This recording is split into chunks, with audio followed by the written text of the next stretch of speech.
If you've watched me long enough, you might know that I'm a huge fan of Animaniacs and consider it my favorite animated series. Over the years, I've done character profiles and top 10 lists about the show and discussed it in other videos, but I've surprisingly never done a full retrospective going to precisely why I love Animaniacs so much. So what exactly is the lasting appeal of the series and its wacky antics? The idea of making a variety show with all sorts of cartoon characters was an inspired one that allowed the writers to try several concepts. The original pitching sessions even involved creator Tom Ruegger and the rest of his team presenting a bunch of characters to executive producer Steven Spielberg, who would then select the ones he liked the most. And according to Ruegger, Spielberg did not just stamp his name on the show. He read every script, listened to the cast recordings, and made several suggestions. He was also instrumental in making sure the show was given a sizable budget by Warner Bros and required that it had full orchestral music. Spielberg clearly cared a lot about the show and would say in interviews that he sought to make sure Animaniacs was not only funny, but actually had a point beyond merely cartoon violence. A person who I think deserves more credit and appreciation than she's normally given is G. McCurdy, who is the president of Warner Bros. Television Animation. She hired Tom Ruegger to work on Tiny Toon Adventures, which is of course the show that got the ball rolling on Animaniacs. She was heavily involved in a lot of the series being made by WB Animation in the 90s, working alongside the artists and writers, as well as Spielberg on his productions. The main stars of Animaniacs are, of course, the Warner Brothers Yakko and Wakko and their sister Dot. It was a genius idea to name them after the studio and have them live in the water tower, thus making people think of these characters when reminded of Warner Brothers and its iconic lot. I've noticed I love these kinds of comical characters who usually go up against adversaries by using their wits. The Marx Brothers were an obvious model here, and they also have aspects similar to Bugs Bunny and Dr. Hawkeye Pierce from MASH. The writers were so good at giving the Warners hilarious comebacks to some of the villains they would meet. A number of their cartoon plots usually involved them being insulted by someone, and then the Warners would make it their duty to mess with them, usually with clever wordplay and the occasional anvil. These were often the best episodes, but there was also flexibility with the characters that allowed the writers to put them into any scenario. You can have a story where they end up in a different time period and try to help historical figures like Beethoven or Michelangelo. But they would also have cartoons where they would hang out on the studio lot, get on CEO Thaddeus Plotz's nerves, and mingle with famous actors. The Warners, being cartoon characters from the 1930s, allowed the show to pay tribute to the studio's animation legacy in a fun way. Their designs especially gave them that classic look, with the most interesting decision making them a non-identifiable species. To be honest, I always thought they were supposed to be monkeys, although others have theorized they're closer to cats. And of course, their voice actors are also pivotal to their appeal, with Rob Paulsen, Jess Harnell, and Tress MacNeille bringing the right cartoon energy to them. Having Harnell do an impression of Ringo Starr at a higher pitch for Wakko was especially inspired.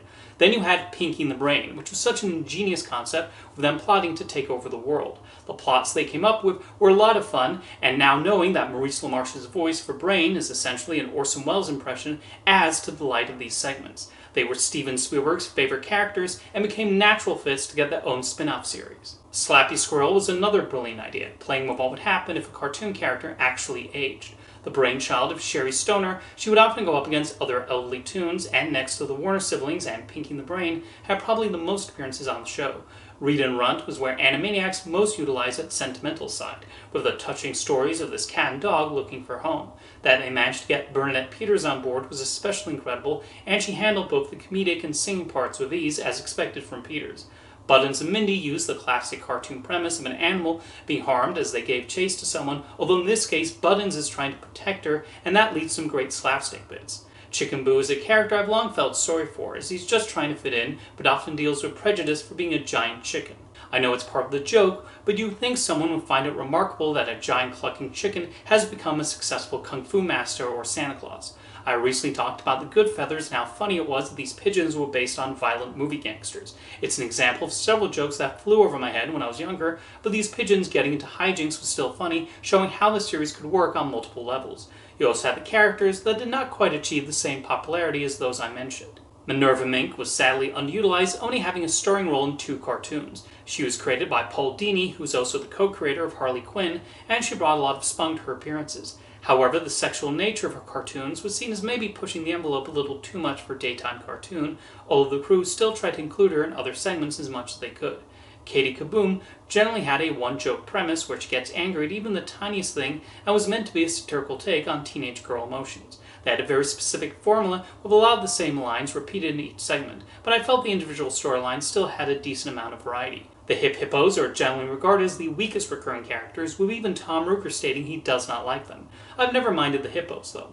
The wonderful thing about the show is when you started watching an episode, you did not know what characters you would see and what sort of segments would be featured, while there are episodes that follow a specific theme throughout all the segments. While the Warners were obviously given prominence, there are a few episodes where they only make minor appearances, and most of the 22 minutes were devoted to, say, Slappy or Pinky in the Brain. A key component to the show's success was the animation, which captured that classic Looney Tunes feeling with its zippy energy. It embraced the fact that this was a cartoon, including the way it used background gags and fourth wall jokes. The meta humor was brilliantly implemented, with some of the funniest jokes often involving the characters commenting on the fact they were on a television show or cartoon.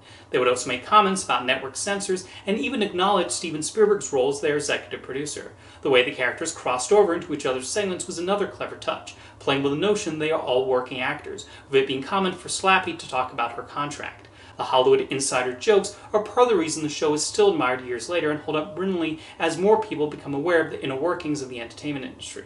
Sometimes the writers would come up with real deep cuts too. There's an episode where it's revealed the Warners were former co-stars of the 1930s cartoon character Buddy, who is probably mostly only known to hardcore Looney Tunes aficionados. Then there are the references that would definitely fly over a child's head. One of the craziest segments mixes a parody of Apocalypse Now with a storyline inspired by Jerry Lewis trying to make his infamous unreleased movie The Day the Clown Cried. There's even a segment that takes some playful jabs at the show's own overly nitpicky fanbase, with its portrayal of internet culture only becoming more relevant since it originally aired. I credit Animaniacs for why I continue to enjoy meta humor today, and I get a kick out of even the likes of Disney making fun of themselves. It was also probably the first show we ever watched that gave us an idea of how the Hollywood system works. Animaniacs would also find clever ways to implement educational material to satisfy the FCC's requirements at the time. In addition to being funny interactions with famous figures, segments that took place in history would do the job of teaching the audience about the real-life people the Warners or Pinky in the Brain would come into contact with. However, the show would also poke fun of these rules, like one segment where the Warners are reprimanded for having more cartoon violence than morals and lessons. There was the recurring segment, The Wheel of Morality, where Yakko would read off some nonsensical message on the guise that it was educational, although these segments also did the job of getting an episode to 22 minutes, and it's obvious they recycled the same animation for these segments. Then there is the music, much of which was composed by Richard Stone, had the perfect cartoon sound to it that was an excellent fit for the wild action that appeared on screen. So pivotal was Stone's music that the final episode even included a segment showcasing the different musical themes on the series. Additionally, the songs utilize both well-known tunes with new lyrics and original songs. The theme song is of course legendary with its catchy melody and the raw call of the characters. It was also yet another example of the multi-layered humor with references to Bill Clinton and pay-or-play contracts. The songs could be both educational, like Yakko singing All the Countries of the World, as well as satirical. Variety Speak is a great example of the inside baseball humor of Animaniacs, while Just the Same Old Heroine humorously commented on the formula of animated Disney movies in the 90s. The writing, animation, and music of the Animaniacs segments were so good they could have played theatrically like the classic Looney Tunes cartoons. In fact, the segment I'm Mad premiered in theaters in front of showings of Thumbelina.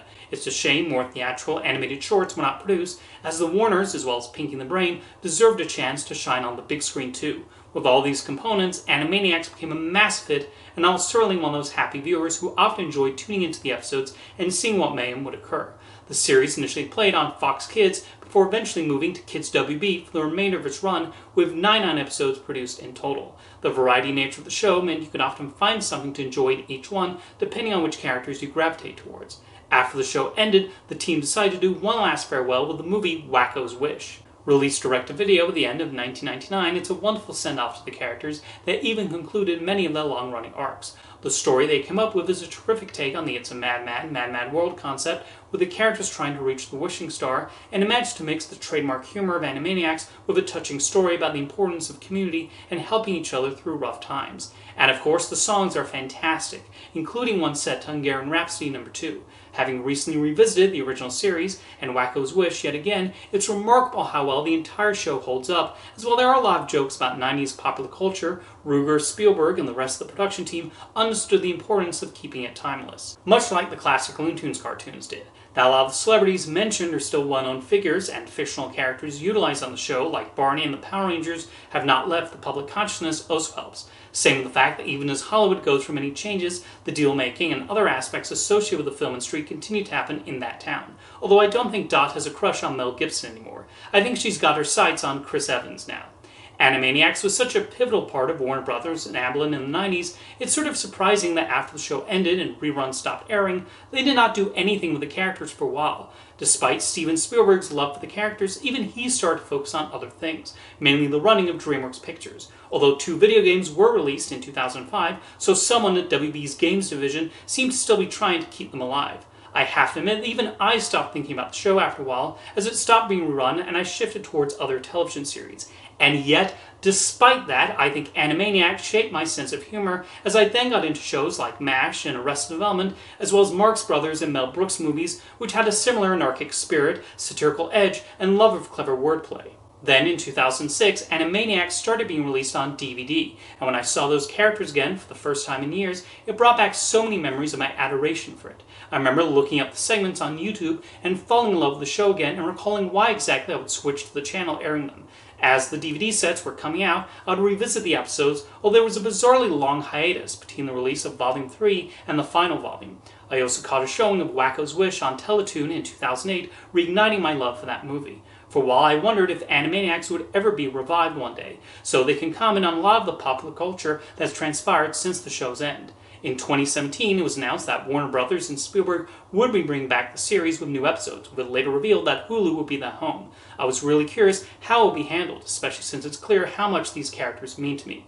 In 2020, the new series premiered, and I immediately had the biggest smile on my face. From its updated theme song to the media commentary, the writers really got the Warner siblings down as they discussed how the world has changed since they originally left the air in 1998, and that penchant for messing with people has not lessened.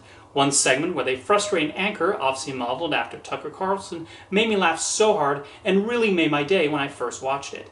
Pinky the Brain also returned with its own spiffy new intro and more plots to take over the world, appropriately using current technology like social media and smartphones to their advantage. The songs were also wonderful, retaining the fast-paced timing and topical lyrics of the original series, which makes sense as songwriters Steven and Julie Bernstein returned for the revival.